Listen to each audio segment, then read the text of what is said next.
Hey guys, in this video we are going to discuss section 4 of Companies Act 2013.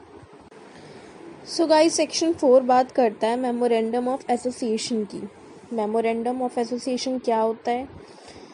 Memorandum of association company का की document है जिसमें company के rules लिखे होते हैं। इसको कंपनी का कॉन्स्टिट्यूशन भी कहते हैं। इसमें कंपनी के ऑब्जेक्ट्स डिफाइंड होने के साथ साथ कंपनी के स्कोप भी डिफाइंड होते हैं जिसके बियॉन्ड कंपनी नहीं ऑपरेशन कर सकती, जिसके बियॉन्ड कंपनी नहीं जा सकती।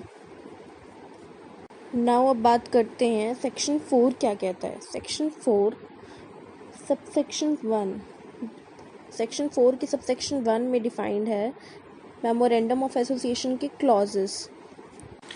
सो मेमोरेंडम का क्लॉज 1 है नेम क्लॉज, जिसमें कंपनी का नेम आएगा एंड अगर वो पब्लिक कंपनी है तो उसके नाम के साथ साथ लिमिटेड वर्ड भी आएगा एंड अगर वो प्राइवेट कंपनी है देन उसके साथ साथ प्राइवेट लिमिटेड वर्ड आएगा उसके नेम के साथ। देन क्लॉज 2 है सिचुएशन क्लॉज, जिसमें कंपनी के रजिस्टर्ड ऑफिस का स्टेट आएगा, जिस स्टेट में कंपनी का रजिस्टर्ड ऑफिस सिचुएटेड है उस स्टेट का नाम आएगा। देन थर्ड क्लॉज है ऑब्जेक्ट क्लॉज, जिसमें कंपनी के ऑब्जेक्ट्स आएंगे। देन नेक्स्ट आता है लाइबिलिटी क्लॉज, जिसमें डिफाइन होगा कि मेंबर्स की लाइबिलिटी लिमिटेड होगी या अनलिमिटेड होगी।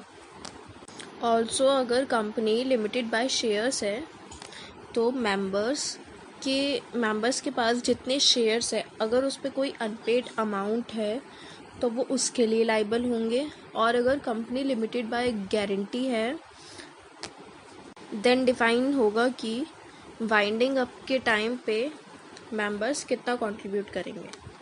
देन नेक्स्ट आता है कैपिटल क्लॉज, इसमें डिफाइन होगा कंपनी कितने शेयर कैपिटल के साथ रजिस्टर्ड हुई है, मींस ऑथोराइज्ड कैपिटल या नॉमिनल कैपिटल, एंड ऑल्सो उन शेयर्स का डिवीजन और फिक्स्ड अमाउंट भी डिफाइंड होगा।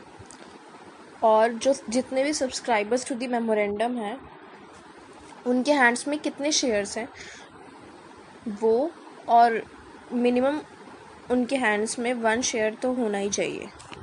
हर सब्सक्राइबर के पास 1 शेयर तो होना ही चाहिए। देन नेक्स्ट जो क्लॉज है वो है सिर्फ 1 पर्सन कंपनी के लिए, जिसमें नॉमिनी का नेम डिफाइंड होता है, जो कि 1 and only member of 1 person company की डेथ के बाद या फिर अगर वो इनकैपेबल हो जाए मेंबर बनने से, अगर वो मेंबर बनने के लिए इनकैपेबल हो जाए एट एनी टाइम, देन जो नॉमिनी मेंबर बनेगा तो उस नॉमिनी का नेम भी डिफाइन होगा। सो गाइज, ये तो था सबसेक्शन 1 ऑफ सेक्शन 4। देन आता है सबसेक्शन 2, जो कहता है कि कंपनी का नेम कंपनीज एक्ट 2013 में जितनी भी कंपनीज रजिस्टर्ड है या कंपनीज एक्ट 1956 में जितनी कंपनीज रजिस्टर्ड होंगी या उससे पहले वाले कंपनी लॉ में कितनी भी रजिस्टर्ड होंगी, उससे बिल्कुल भी उन कंपनीज के नेम के जैसा बिल्कुल भी नहीं होना चाहिए। ऑल्सो वो under according to any law वो नेम ऑफेंसिव भी नहीं होना चाहिए and according to the CG वो अनडिज़ायरेबल भी नहीं होना चाहिए, जो कि डिफाइन है रूल 8 एंड रूल 8A में। देन गाइज नेक्स्ट आता है सबसेक्शन 3, जो कहता है कि CG की प्रायर अप्रूवल के बिना कंपनी कभी भी किसी गवर्नमेंट से रिलेटेड नाम यूज़ नहीं कर सकती अपनी कंपनी के लिए, जो कि ये इम्प्रेशन एक तरह से जिससे ये लगे कि ये गवर्नमेंट कंपनी है या फिर ये गवर्नमेंट से किसी तरीके से रिलेटेड है, ऐसा कोई नेम या ऐसा कोई गवर्नमेंट वर्ड वो कंपनी अपने नेम में यूज़ नहीं कर सकती CG की प्रायर अप्रूवल के बिना। देन आता है सबसेक्शन 4, जो कहता है कि कंपनी अप्लाई कर सकती है रजिस्ट्रार के पास रिजर्वेशन ऑफ नेम के लिए, या तो प्रपोज्ड कंपनी नेम के लिए अप्लाई कर सकती है रिजर्वेशन ऑफ नेम के लिए, या कोई एग्जिस्टिंग कंपनी नेम चेंज करने के लिए नेम रिज़र्व करा सकती है रजिस्ट्रार के पास। देन सबसेक्शन 5 कहता है कि रिजर्वेशन ऑफ नेम की एप्लीकेशन रिसीव होने के बाद रजिस्ट्रार ऑफ कंपनीज 20 डेज़ के लिए वो नेम रिज़र्व कर सकती है। और अगर एग्जिस्टिंग कंपनी अपनी कंपनी का नेम चेंज कराने के लिए नेम रिज़र्व करा रही है, then registrar of company 60 days के लिए भी नेम रिज़र्व कर सकता है। देन अगर नेम रिज़र्व करने के बाद आरओसी को पता लगता है कि कंपनी ने अप्लाई किया था नेम के लिए या तो कोई रॉन्ग और या फिर कोई इनकरेक्ट इन्फॉर्मेशन दे के, देन अगर कंपनी इनकॉर्पोरेट नहीं हुई है तो ना उसका रिज़र्व नेम कैंसिल भी किया जा सकता है और उस पर पेनल्टी लगाई जा सकती है 1 लाख तक की।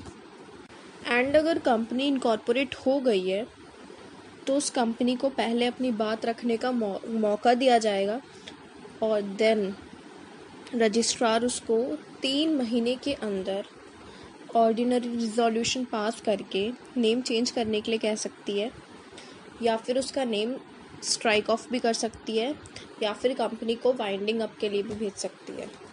एंड देन गाइस, इस सेक्शन का लास्ट सबसेक्शन 6 कहता है, वो बात करता है फॉर्म ऑफ मेमोरेंडम के बारे में, फॉर्मेट ऑफ मेमोरेंडम के बारे में कि मेमोरेंडम ऑफ कंपनी शेड्यूल 1 के अकॉर्डिंग होना चाहिए जो कंपनीज एक्ट 2013 में दिया गया है।